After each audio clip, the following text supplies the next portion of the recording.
এই ভিডিওটা বাকি ভিডিওটার তুলনায় একটু ডিফারেন্ট, কারণ আজ আর্ট টিউটোরিয়াল তো থাকছে আর তার সাথে এটা কিন্তু একটা গোটা আর্ট বেস ব্লগস। ভিডিওটা পুরো দেখার জন্য অনুরোধ রইল, কারণ এই ভিডিওটা আমার জন্য খুবই স্পেশাল। আমার লাইফের একটা গোল্ডেন মোমেন্ট আমি তোমাদের সাথে লাস্টে শেয়ার করব, আর এই মোমেন্টটা তোমাদের সাথে শেয়ার করার সাথে সাথে এই ভিডিওটার মাধ্যমে এটা আমার কাছে সারা জীবনের জন্য স্মৃতি হয়ে থাকবে।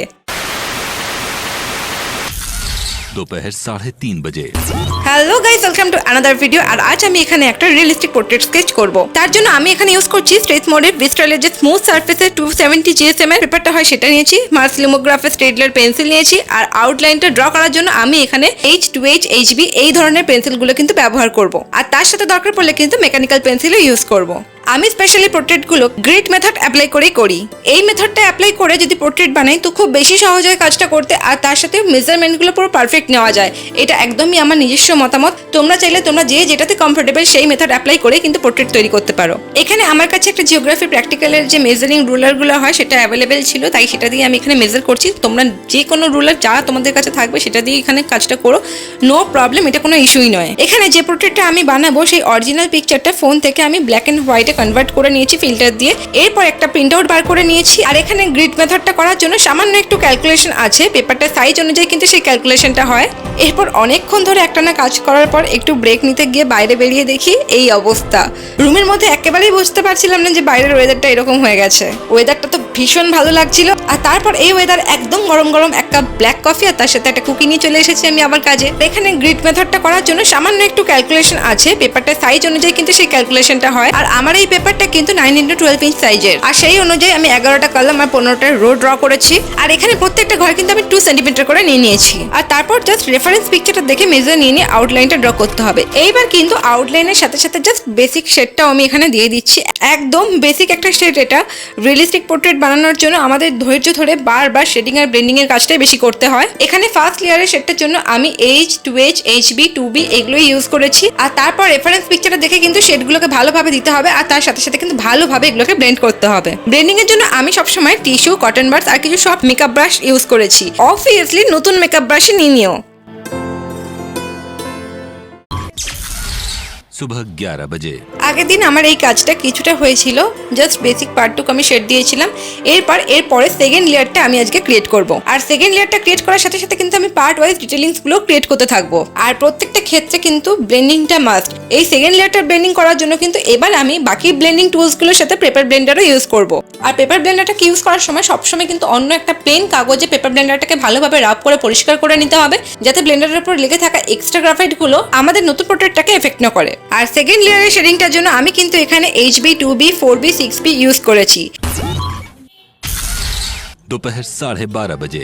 যে কোনো ড্রয়িং বা পেইন্টিং এর ক্ষেত্রে কিন্তু লাইট এন্ড শ্যাডোর কাজটাও থাকে। তো যেই সাইডটা লাইট পোর্শন থাকে সেদিকটা কিন্তু বেসিক্যালি হোয়াইট পোর্শন গুলো থাকে। তো সেই হাইলাইট পোর্শন গুলোর জন্য আমি এখানে কিন্তু টম্বো মোনো 0 ইরেজার ব্যবহার করে থাকি। আর তার সাথে ডিটেলস পোর্শন গুলোর জন্য কোহিনুর আর্টিস্ট ইরেজার পেন্সিল। কিছু কিছু সময় সফট হাইলাইটেড পোর্শনও আমরা পাই, তো সেই ক্ষেত্রে আমি কিন্তু ফেভার ক্যাসেলের আর্ট ইরেজার ব্যবহার করে থাকি। পরে আমি এই সমস্ত টুলস গুলো তোমাদেরকে দেখাবো, আর এই সমস্ত টুলস গুলো কিন্তু আমি যখন যেখানে যেরকম প্রয়োজন সেভাবেই ইউজ করে থাকি। এই পুরো পোর্ট্রেটটা কিন্তু গ্রাফাইট পেন্সিল দিয়ে করা। আমি এখানে কিন্তু কোনো চারকোল পেন্সিল ইউজ করিনি। খুব ডার্ক যে পোর্শনগুলো রয়েছে সেখানে কিন্তু আমি গ্রাফাইটের যে ডার্ক 4B 6B সেগুলো ইউজ করেছি, আর নর্মাল গ্রাফাইটে 10B ইউজ করেছি। আর বেশিরভাগ শেডিং এর ক্ষেত্রে কিন্তু আমি গ্রাফাইটের গুঁড়োটাকে বানিয়ে নিই। আর এই ডাস্টগুলো কিন্তু নিজেই বানিয়ে নেওয়া যায়। জাস্ট একটা শার্প কিছু নাইফ বা শার্পনার নিয়ে পেন্সিলের যে লিডটা থাকে সেখান থেকে কিন্তু গ্রাফাইটগুলো আমরা ঘষে ঘষে বার করে নিতে পারি। আমি ব্যাকগ্রাউন্ডটা ক্রিয়েট করে নিচ্ছি। আর দেখো নিচের দিকটা যেহেতু আমার শেডিংটা অলরেডি হয়ে গেছে কিছুটা, তাই জন্য আমি কিন্তু এখানে একটা পরিষ্কার পেপার ঢাকা দিয়ে দিচ্ছি, যাতে হাতের ঘষাঘষি লেগে বা ঘাম লেগে যাতে নিচের দিকে শেডিংটা নষ্ট না হয়ে যায়। এই ব্যাকগ্রাউন্ডের ক্ষেত্রেও কিন্তু সেম একইভাবে 2H HB 2B দিয়ে আমি শেডিং গুলো শুরু করব। আর তারপর জায়গা মতো কিন্তু আমি লেয়ার ওয়াইজ শেড গুলোকে ক্রিয়েট করব, আর লাইট পেন্সিল থেকে ডার্ক পেন্সিল ইউজ করব। শেডিং এর সময় সবসময় আমাদের লাইট থেকে ডার্কে আসতে হবে, আর তারপর ডার্ক শেড থেকে লাইট শেডটা খুব ভালোভাবে ব্লেন্ড করে দিতে হবে। दोपहर 3:30 बजे। তোমরা এখানে দেখতে পাবে যে একটা ছোট ছোট পোর্শন কিন্তু ঠিকমতো কমপ্লিট করতে অনেকটা সময় লাগে। একদিনে যদি সম্ভব না হয় তো ধীরে ধীরে সময় নিয়ে করতে পারো, কিন্তু তাড়াহুড়োটা একদমই করো না, কারণ তাড়াহুড়ো করে কমপ্লিট করলে শেডিং বা ব্লেন্ডিং গুলো ঠিকঠাক কিন্তু প্রপারলি হয় না। তাই হাতে একটু সময় নিয়ে কিন্তু কাজগুলো করো। অনেক প্রফেশনাল আর্টিস্ট আছে যাদের 24 ঘন্টা কাজই এটা। তাদের অধ্যাবসায়, প্র্যাকটিস আর হার্ডওয়ার্কের জন্য তাদের কিন্তু এতটা টাইম নাও লাগতে পারে। তারা ইজিলি কুইক শেডিং ব্লেন্ডিং করতে পারে, আর তুলনামূলকভাবে তাদের কিন্তু এই কাজের টাইমটা অনেকটাই কম লাগে। কিন্তু আমার মতো যারা 9 মাসে 6 মাসে একবার নিজেদের ভালো লাগার জন্য, নিজেদের ইচ্ছার জন্য এই কাজগুলো করো, তাদের ক্ষেত্রে কিন্তু ন্যাচারালি টাইম লাগাটা একটু স্বাভাবিক।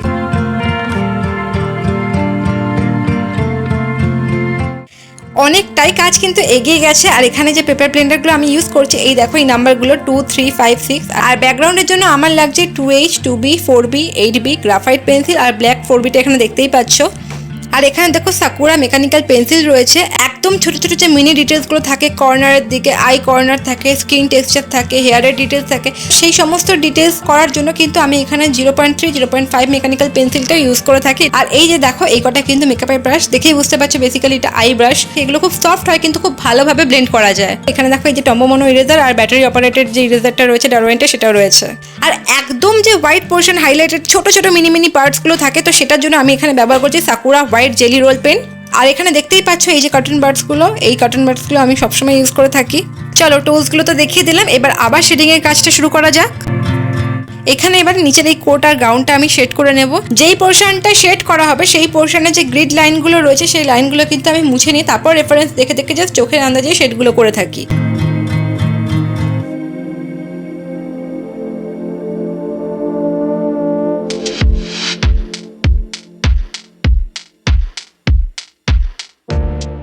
তো আজ সানডে ছিল আর রাতে ডিনারের জন্য আমরা সবাই পিৎজা অর্ডার করে খাচ্ছিলাম। আর এগুলো দেখো সব কিন্তু ভেজ পিৎজা। অ্যাকচুয়ালি আমি ননভেজ খাই না, তাই সব কটা ভেজ পিৎজাই অর্ডার করা হয়েছে।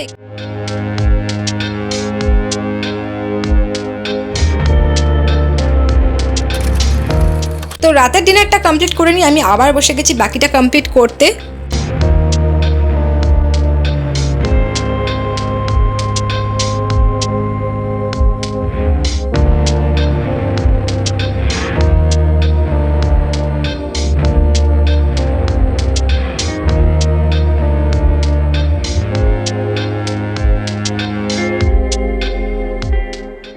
তো এখন বাজে অলমোস্ট রাত 2টো, আর আমি এত আস্তে আস্তে কথা বলছি বিকজ বাড়ির সবাই এখন ঘুমিয়ে পড়েছে।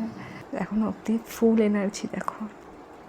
এখানে তোমরা লক্ষ্য করো যখন ব্লেন্ডিংটা আমি করছি সবসময় কিন্তু হাতটা রাউন্ড রাউন্ড করে ঘুরিয়ে রাউন্ড মোশনেই কিন্তু আমি ব্লেন্ডিংগুলো করছি। আর ব্লেন্ডিং সবসময় রাউন্ড মোশনেই করতে হয়, এরমভাবে ব্লেন্ডিংটা করলে প্রপার ব্লেন্ডিং হয়, কোনো আনওয়ান্টেড লাইন বা টেক্সচার ক্রিয়েট হয় না। আর এইভাবে একটু একটু করে পুরো শেডিং আর ব্লেন্ডিংটা কমপ্লিট হয়ে যাওয়ার পর আমি কিন্তু আরও কিছু ডিটেলস করবো। দেখো একটা রিয়েলিস্টিক পোর্ট্রেট করতে গেলে যত ডিটেলস করা যায় ততই কম। আমাদের হার্ডলি চেষ্টা করতে হবে যতটা সম্ভব অ্যাকিউরেসি আনা যায়, তাও after all we all are human being. তো অবভিয়াসলি কখনোই আমাদের মেশিনের মতো কপি পেস্ট করা তো একেবারেই সম্ভব নয়, কিন্তু তাও আমাদের যতটা সম্ভব পসিবল ধৈর্য ধরে সেটুকু ট্রাই করতে হবে।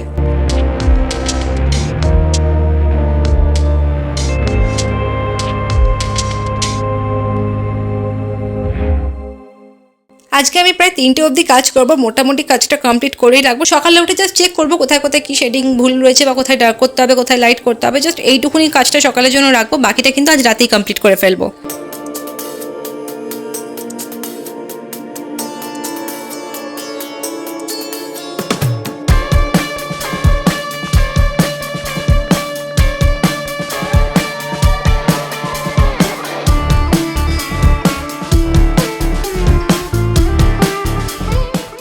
আজও দেখো ওয়েদারটা একদম থমথমে রয়েছে। 3-4 দিন ধরে টানা এরকম বৃষ্টি হচ্ছে মাঝে মাঝে, আর রাতের দিকে করে খুব ঝড়ও হচ্ছে। सुबह 9 बजे। সো গুড মর্নিং গাইস, কাজটা আবার কন্টিনিউ করব, তো লেটস ডু ইট টুগেদার। তো খুব বেশি না, আমার হালকা করে কয়েকটা জায়গা টাচ আপ বাকি ছিল, তো সেটা আমি করে নিয়েছি। আর এখন দেখো এখানে নিচে আমি আমার নাম লিখছি। স্কেচিং কিন্তু আমার মোটামুটি কমপ্লিট, তাও আরেকবার ভালোভাবে ফাইনাল চেক করছিলাম, মানে আমি কখনো একবারে স্যাটিসফাইড হই না। তো যাই হোক শেডিংগুলো আমি বারবার চেক করছিলাম যে ঠিক আছে কিনা, কোথাও কিছু কম বেশি লাগছে কিনা, কারণ একবার ভার্নিশ অ্যাপ্লাই করে দিলে কিন্তু আমার আর কিচ্ছু করা থাকবে না। তারপর যদি ফ্রেমিং হয়ে যায় তো একেবারেই আর কিছু করা পসিবল না, তাই জন্য আমি কিন্তু এখানে বারবার করে এগুলোকে ঠিক করে নিচ্ছিলাম অরিজিনাল কপিটার সাথে মিলিয়ে। আর এখানে দেখো ফিক্সিটিভ পেন্সিল স্কেচের যে স্প্রে ভার্নিশটা আসে সেটাকে আমি এখানে স্প্রে করে নেব।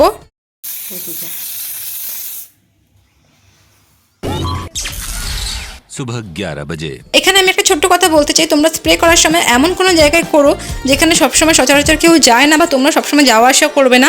আর নাক মুখটা একটু ঢেকে নিও, কারণ জানি না সবার কিনা কিন্তু আমার এই স্মেলটা ভীষণই বাজে লাগে আর ভীষণ হার্ড লাগে। আর তাই জন্যই কিন্তু আমি স্প্রেটা করার পরেও বেশ কিছুক্ষণ আর রুমটাতে ঢুকতেই পারি না। তাই জন্যই বললাম যদি তোমাদের যদি সমস্যা না হয় তাহলে ইটস ওকে, বাট যদি কারো সমস্যা থেকে থাকে এরকম তাহলে তোমরা আলাদা জায়গায় স্প্রেটা করে নিও। এবার আমি ফাইনালি যাবো পোর্ট্রেটটাকে ফ্রেমে বাঁধাতে। তো যাওয়ার জন্য আমি একদম রেডি। এই ফাইলটার মধ্যে আমি কিন্তু দুপাশে দুটো কাগজ দিয়ে পোর্ট্রেটটাকে খুব ভালো করে সিকিউর করে নিয়েছি। এখানে যদি এক ফোঁটা জলও পড়ে তাহলে কিন্তু পুরো কাজটা নষ্ট হয়ে যাবে, আর তার সাথে পেন বা পেন্সিল দাগ পড়লে তো কোনো কথাই নেই। তাই জন্য নিজে থেকে সাবধান হয়ে যাওয়া, সতর্ক হয়ে যাওয়া, আগে থেকে প্রিকশন নিয়ে নেওয়াটা কিন্তু খুব জরুরি। এখানে দেখো দুদিন ধরে যা বৃষ্টি হচ্ছে, রাস্তায় কোথাও কোথাও জল জমে গেছে। বাবার সাথে আমি যাচ্ছিলাম ফটো ফ্রেমের দোকানে।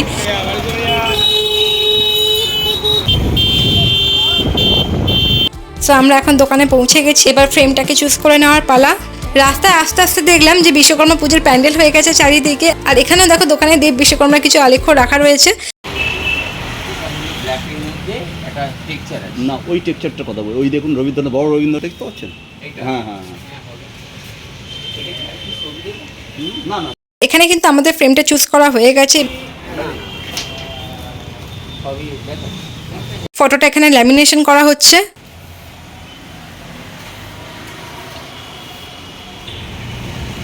আর এদিকে দেখো ফ্রেমগুলো সব মেজারমেন্ট করে কাটা হচ্ছে।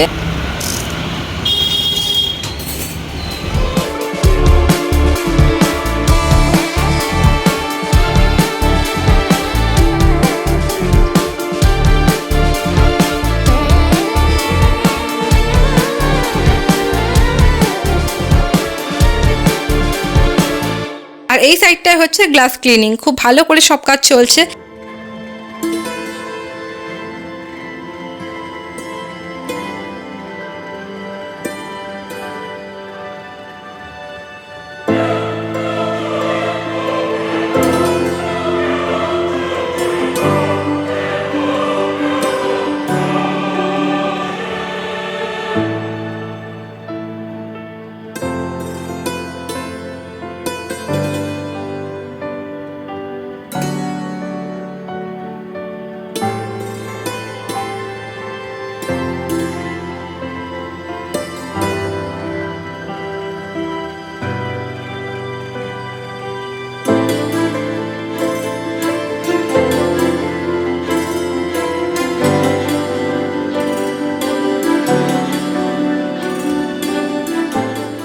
আর আমার এই টোটাল ফ্রেমটা বাঁধাতে কিন্তু 30 থেকে 40 মিনিট মতো টাইম লেগেছিল।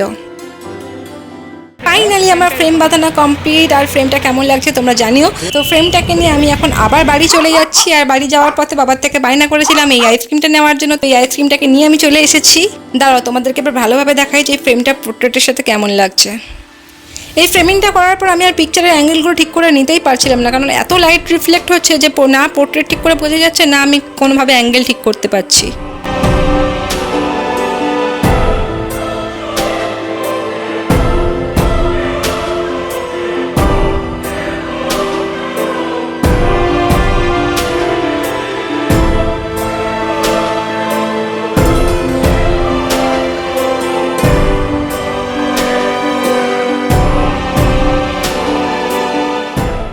চলো এবার যার জন্য এত আয়োজন এত অপেক্ষা সেই মুহূর্তে কিন্তু আসতেই চলেছে। আর এই ভিডিওটার মাধ্যমে তোমরাও কিন্তু সেই মুহূর্তের সাক্ষী হয়ে থাকো।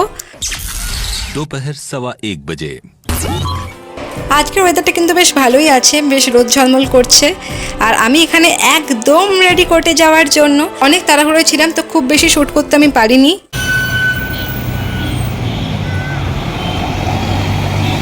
দেখো আমি কিন্তু কোর্টে পৌঁছে গেছি। তো পুরো ভিডিওটা এতক্ষণে তোমরা নিশ্চয়ই বুঝে গেছো যে আমি এখানে কার পোর্ট্রেট রেডি করছিলাম। এখানে দেখো একটা ছোট্ট মেমেন্টো রয়েছে। অবভিয়াসলি বুঝে যাওয়ারই কথা, ওনাকে কে না চেনে, honourable chief justice of the Kolkata high court T.S.Sivagnanam স্যারজি। আর এখন দেখছো এই সেই স্পেশাল গোল্ডেন কিছু মুভমেন্ট যা আমার লাইফে সারা জীবনের জন্য খোদাই হয়ে রইল, মেমোরেবল হয়ে রইল। সাথে এই ভিডিওটাও I am really so much lucky যে আমি ওনার সামনে গিয়ে দাঁড়াতে পেরেছি, ওনার আশীর্বাদ পেয়েছি, ওনার সাথে এই কিছু মুহূর্তে একসাথে শেয়ার করতে পেরেছি। Really thank you so so so much. আমি really thank to nature, thank to God, thank to universe and obviously thank to him. আর তার সাথে সেই সমস্ত মানুষগুলো যাদের জন্য এই মুভমেন্টটা সম্ভব হয়েছে তাদের সকলকে আমার তরফ থেকে অসংখ্য অসংখ্য ধন্যবাদ। এই মুহূর্তটা আমার কাছে সারা জীবনের জন্য অনেক বড় একটা সম্মান। তো অবশেষে এত সুন্দর একটা মেমোরেবল মিষ্টি সময়কে শেষ করে আবার বাড়ি ফেরার পালা।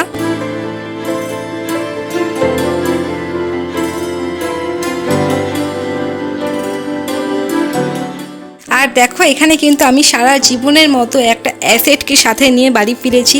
সো আই হোপ আমার এই পুরো জার্নিটা তোমাদের ভালো লেগেছে। আশা করছি তোমাদের এই ভিডিওটা ভালো লাগবে। আজকের এই ভিডিওটা এতটুকু। যদি তোমাদের কিছু ভালো লেগে থাকে তো প্লিজ লাইক করে দিও। তো চলো দেখা হচ্ছে আবার অন্য কোনো ভিডিও। টিল দেন সুস্থ থেকো, ভালো থেকো, and thank you so much for watching.